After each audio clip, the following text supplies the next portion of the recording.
नमस्कार दोस्तों। हम शेषावस्था के विषय में अध्ययन कर लिया था, जिसके अंतर्गत शेषावस्था से संबंधित कुछ महत्वपूर्ण विशेषताओं की बात की थी।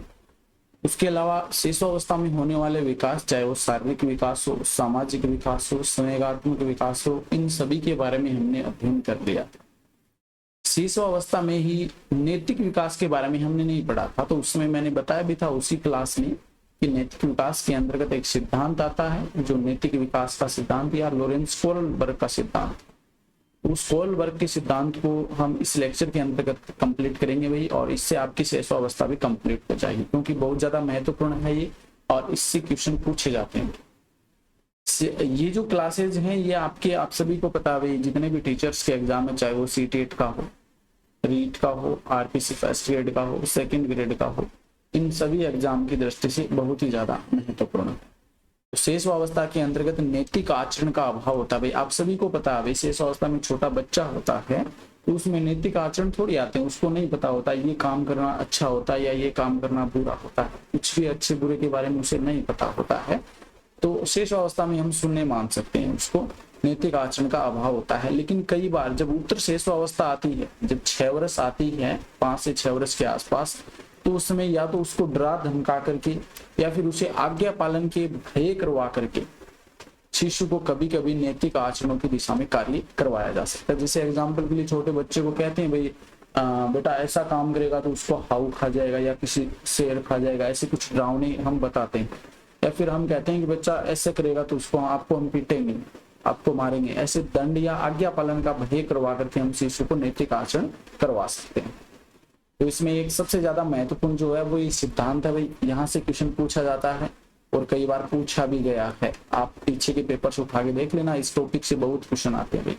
नैतिक विकास का सिद्धांत किसने दिया था? सबसे पहला क्वेश्चन तो यही बनता है। तो लोरेंस कोहलबर्ग के द्वारा ये सिद्धांत दिया गया था। वेरी वेरी महत्वपूर्ण। लोरेंस कोहलबर्ग के द्वारा ये सिद्धांत दिया गया था 1969 के अंदर। इन्होंने पहला संशोधन किया था 1981 के अंतर्गत और दूसरा संशोधन 1984 में किया गया। 2 बार संशोधन किया गया, दोनों बार संशोधन की डेट पता होनी चाहिए, कई बार पूछ ली जाती है। तो प्रतिपादक लोरेंस कोहलबर्ग। अब इस सिद्धांत के अकॉर्डिंग हम बात करें तो इनमें स्तरों की बात करें, स्तर पूछे तो स्तर तो 3 होते हैं, 3 स्तर आते हैं। लेकिन अवस्था या सोपान की बात करें तो 6 अवस्थाएं आती है। तो अलग अलग क्वेश्चन पूछे जा सकते हैं और पूछा गया है, रीट में भी पूछा गया है क्वेश्चन की कितने स्तरों में या कितने स्तर होते हैं नैतिक विकास के सिद्धांत लोरेंस कोहलबर्ग के सिद्धांत के अकॉर्डिंग। तो 3 तो स्तर हो जाएंगी और अवस्था या सोपान पूछे तो 6 हो जाएंगे। ठीक है, 3 स्तर कौन कौन से होते हैं भाई, ये जरूर याद रख लेना, क्योंकि यहाँ से कई बार क्वेश्चन पूछा गया। ऐसे कैसे पूछे जाते हैं, इनमें से कोहलबर्ग के सिद्धांत के अकॉर्डिंग स्तर नहीं है या अवस्थाएं नहीं है, तो इसमें 3 ये दे देगा, एक आपको जीन प्याजे या किसी और की दे देगा, तो वो आपको पता होना चाहिए।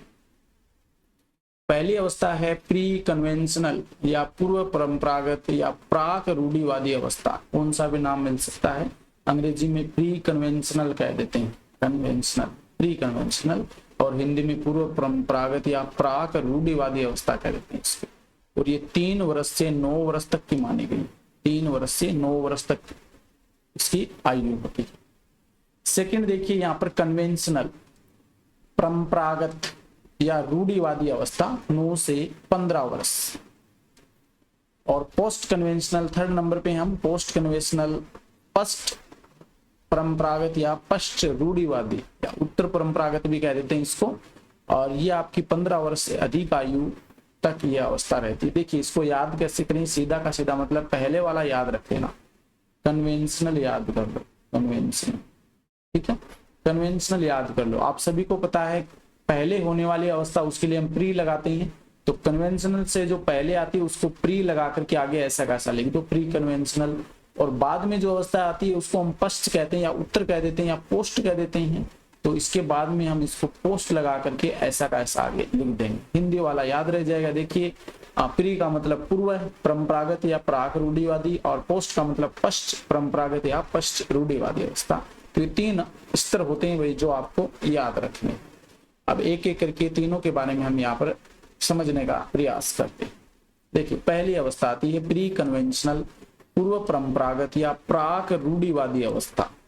प्री कन्वेंशनल, पूर्व परंपरागत या प्राक रूढ़िवादी अवस्था। ये 3 से 9 वर्ष तक होती है भाई। इसका जो समय होता है बच्चे का, अगर 3 से 9 वर्ष के बीच में है तब ये अवस्था देखने को मिलती है। इनमें मुख्य रूप से हम बात करें तो नैतिकता का अभाव होता है भाई, नैतिकता का अभाव पाया जाता है। परिवार के वयस्क सदस्यों से नैतिकता की बातें सीखता है। अगर बच्चे जो होते हैं मुख्य रूप से अनुकरण से सीखते हैं, तो जैसा वो बड़े जो बुजुर्ग व्यक्ति होते हैं, दादा दादी हैं, मम्मी पापा, उनको करता हुआ देखते हैं ना, उसी प्रकार से वो बच्चा करता है। जैसे मान लीजिए एग्जाम्पल के लिए वो टीवी देखता है, तो टीवी में कुछ एक्टिविटीज देखता है, तो वो एक्टिविटीज दोबारा से वो दोहराता है घर के अंदर। या फिर हम क्या करते हैं, मम्मी पापा के पैर छूते हैं, तो वो बच्चा भी देखता, बच्चा देख करके वो वैसा ही करने का प्रयास करता है। तो ये नैतिकता की बातें हैं, वो परिवार से ही सीखता है। जैसा वह देखता है वैसा ही सीखता है, इसे हम अनुकरण कहते हैं। मैं बता चुका हूँ भाई। हमने क्या किया, जैसे हम घूमने जाते हैं बाहर, जैसे अंकल आंटी मिले हमें, तो हम उनको देखते उनके पैर छूते हैं, तो वो बच्चा भी वैसा ही करने का प्रयास करता है, पैर छूने की कोशिश करता है। किसी से हाथ मिलाते हैं, वो बच्चा भी हाथ मिलाता है। हम नमस्ते करते हैं, तो वो देखता है नमस्ते करता हुआ, तो वो भी सीखना शुरू कर देता है। तो जैसा देखता है वैसा ही वो सीखता है भाई। बाह्य घटनाओं के आधार पर सही गलत बताता है, बाहर से देखने पे वो सही गलत बताता है। इसमें 2 अवस्थाएं आती हैं। पूर्व परंपरागत या प्राक रूढ़िवादी अवस्था में 2 अवस्थाएं आती हैं। एक तो आती है, पहली अवस्था है आज्ञा एवं दंड की अवस्था, आज्ञा एवं दंड की अवस्था, जिसका समय 3 से 6 वर्ष होता है। और दूसरी है अहंकार, साधनात्मक, लालच या पुरस्कार उन्मुक्ता अवस्था, ये 6 से 9 वर्ष के मध्य होती है। 3 से 6 वर्ष के मध्य आज्ञा एवं दंड की अवस्था। इसमें क्या होता है भाई, आज्ञा पालन नहीं करने पर दंड मिल सकता है। इस भय से नैतिक आचरण दर्शाया जा सकता है। जैसे किसी बच्चे की हम बात करें, कोई भी आचरण करवाते हैं, जैसे कोई छोटा बच्चा, उसको हम कोई वस्तु लाने के लिए कहते हैं, तो उसको हम क्या करते हैं, वो नहीं लेके आता तो उसको हम डराते हैं, धमकाते हैं, अगर ऐसा तुम नहीं करोगे तुमको पीटेंगे। तो उस चक्कर में वो क्या करेगा, वो ऐसा करता है। आपने कुछ वीडियोज में भी देखा होगा कि एक छोटा सा नकली कुत्ता होता है और उस कुत्ते को पीटते हैं।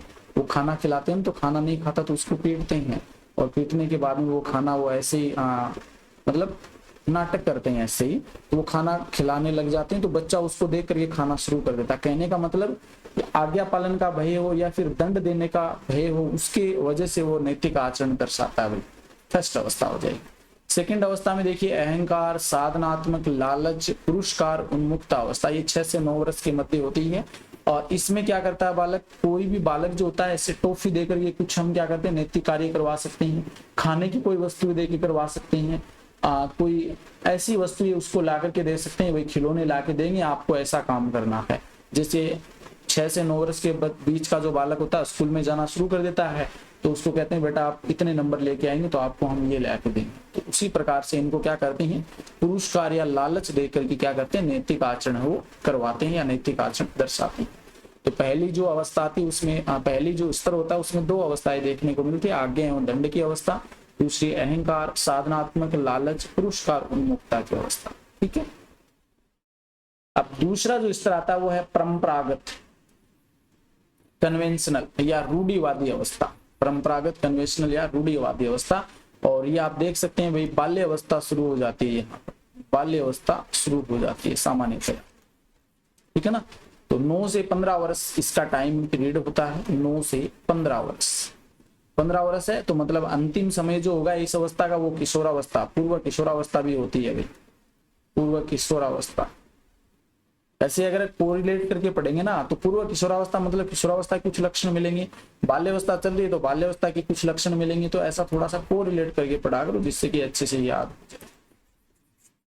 देखिए भाई, इसमें इसका समय जो होता है 9 से 15 वर्ष होता है। सर्वाधिक नैतिक विकास इसी अवस्था में दर्शाता है भाई।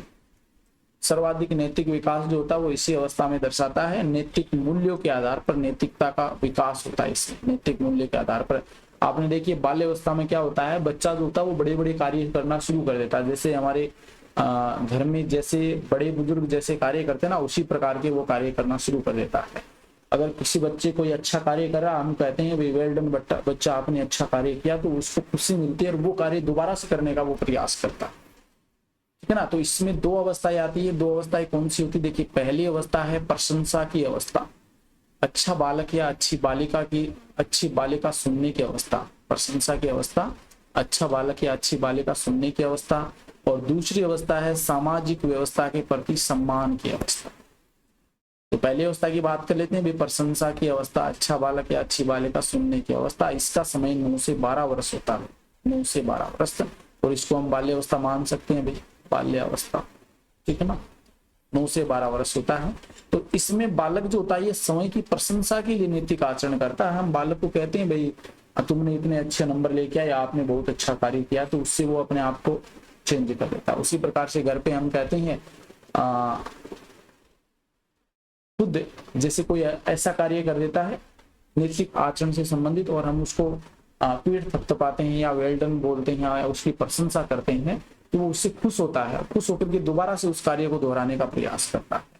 तो ये प्रशंसा की अवस्था या अच्छा बालक या अच्छी बालिका सुनने की अवस्था। नैतिक आचरण वो प्रशंसा सुनने के लिए करता है, ठीक है ना। आगे सेकंड देखिए, सामाजिक व्यवस्था के प्रति सम्मान की अवस्था। ये पूर्व किशोर अवस्था की अवस्था मान सकते हैं, पूर्व किशोर अवस्था। देखिए इसमें क्या होता है, ये 12 से 15 वर्ष होता है, इसका समय प्रारंभिक किशोरावस्था हो जाएगी। प्रारंभिक किशोरावस्था समाज द्वारा निर्धारित व्यवस्थाओं का नियमों के प्रति सम्मान रखता है। ये जब इस अवस्था में आता है तो जो परिवार में या समाज के अंदर जो शादी ब्याह फंक्शन होते हैं, जिसके अंदर अगर शादी हो गई, इसके अलावा तो जागरण वगैरह या स्वामी वगैरह या इसके अलावा और भी कई फंक्शन होते हैं, तो उसमें ये इंक्लूड होना शुरू हो जाता है और उसमें अपने आप को मतलब कार्य करना शुरू कर देता है और उस समाज के प्रति समर्पित या उस समाज के जो रीति रिवाज हैं, जो व्यवस्थाएं हैं, उनको नियमों के प्रति वो सम्मान रखता है, ठीक है ना। सामाजिक व्यवस्थाओं के प्रति सम्मान की अवस्था होती है, तो उस नियमों के अकॉर्डिंग उस नियमों को मानता है। जैसे शादी ब्याह में रीति रिवाज होते हैं, उनको ये मानना शुरू कर देता है। तो ये जो अवस्था ये प्रारंभिक किशोरावस्था की होती है, 12 से 15 वर्ष, और इस अवस्था में समाज में जो व्यवस्था फैली हुई है उसके प्रति सम्मान की अवस्था कह सकते हैं। तीसरा जो स्तर आता है वो है पोस्ट कन्वेंशनल, पोस्ट कन्वेंशनल या पश्च रूढ़िवादी या पश्च परंपरागत अवस्था। पोस्ट कन्वेंशनल, पश्च रूढ़िवादी या पश्च परंपरागत अवस्था, और ये 15 वर्ष के बाद की अवस्था, 15 वर्ष के बाद की अवस्था है। इसमें बालक का नैतिक विकास पूर्ण हो जाता है, नैतिकता के लिए आत्मनिर्भर हो जाता है, किसी के ऊपर डिपेंड रहने की आवश्यकता नहीं, किसी को दूसरे को देख करके कोई आवश्यकता नहीं, खुद अपने आप नैतिकता प्रकट हो जाती है। इसमें बालक स्वयं नैतिक मूल्यों का निर्धारण करता, खुद नियम बनाता, नैतिकता से संबंधित, और सामाजिक परिपक्वता है वो दर्शाता है। तो पोस्ट कन्वेंशन अवस्था में ये विशेषताएं देखने को मिलती है। इसमें भी 2 अवस्थाएं आती हैं। पहली अवस्था देखिए, इसमें सामाजिक समझौते की अवस्था या सामाजिक बंधन की अवस्था कह देते हैं। ये 15 से 18 वर्ष के अंतर्गत होती है। सामाजिक समझौते की अवस्था या सामाजिक बंधन की अवस्था 15 से 18 वर्ष। बालक को कई परिस्थितियों में समाज से समझौता करना पड़ता है। कई बार ऐसी कंडीशंस पैदा हो जाती है जो बालक नहीं चाहते हुए भी समाज के जो रीति रिवाज हैं उनसे समझौता करना पड़ता है, उनके अकॉर्डिंग उसको रहना पड़ता है। समाज की परंपराओं के अनुसार आचरण प्रकट करता है, समाज की जो परंपराएं हैं उसी के अकॉर्डिंग उसको आचरण प्रकट करना पड़ता है। जैसे एग्जाम्पल के लिए शादी ब्याह होते हैं, तो शादी ब्याह में आपने देखा होगा कोई बच्चा अगर नहीं चाहते हुए भी उसकी शादी हो जाती तो उसको वो समझौता ही करना पड़ता, ठीक है ना। एक बंधन में बन जाता, वो सामाजिक बंधन में, समाज के अंदर जो रीति रिवाज है उनके साथ में वो बंध जाता है, उसके साथ में उसका एक जुड़ाव हो जाता है, रिलेशनशिप हो जाता है, जिससे कि उसी के अकॉर्डिंग उसको व्यवहार करना पड़ता है। तो ये पहली अवस्था होगी। दूसरी अवस्था देखिए, विवेक की अवस्था, सार्वत्रिक नीति की उन्मुखता। विवेक की अवस्था है सार्वत्रिक नीति की उन्मुखता, ये 18 वर्ष के बाद होती है। समय के निर्णय सविवेक से लेता है, समय के जो निर्णय अपने जो खुद के निर्णय ना अपने अकॉर्डिंग लेता है, अपने विवेक के अकॉर्डिंग लेता है, और समाज के नीतिगत आचरण प्रकट करता है। समाज के जो नीतिगत आचरण है, जिसको रूल के अकॉर्डिंग जो आचरण वो प्रकट करता है। ये भाई हमारा कोहल वर्ग का नैतिक विकास का सिद्धांत कंप्लीट होता है। 3 अवस्थाएं, प्री कन्वेंशनल, पूर्व परंपरागत या प्राक रूढ़िवादी, 3 स्तर होते हैं। ये कन्वेंशनल परंपरागत रूढ़िवादी अवस्था, पोस्ट कन्वेंशनल पश्च परंपरागत पश्च रूढ़िवादी अवस्था। प्रत्येक में 2-2 देखिए 3 अवस्थाएं हो जाएगी। प्रत्येक में 2-2 क्या होती है भाई, 2-2 अवस्थाएं देखने को मिलती हैं। तो तीनों में 2, 2, 4, 2, 6 आपके अवस्थाएं हो जाएंगी, 3 स्तर हो जाएंगे। ये तीनों चारों आपको याद होनी चाहिए, ठीक है। तो आज के लिए इतना है भी। नैतिक विकास का सिद्धांत जो पॉल वर्ग ने दिया था बहुत ज्यादा महत्वपूर्ण है, यहाँ से क्वेश्चन बनते हैं भाई, इसलिए मैंने इसको अलग से लेकर के आए। धन्यवाद, थैंक यू।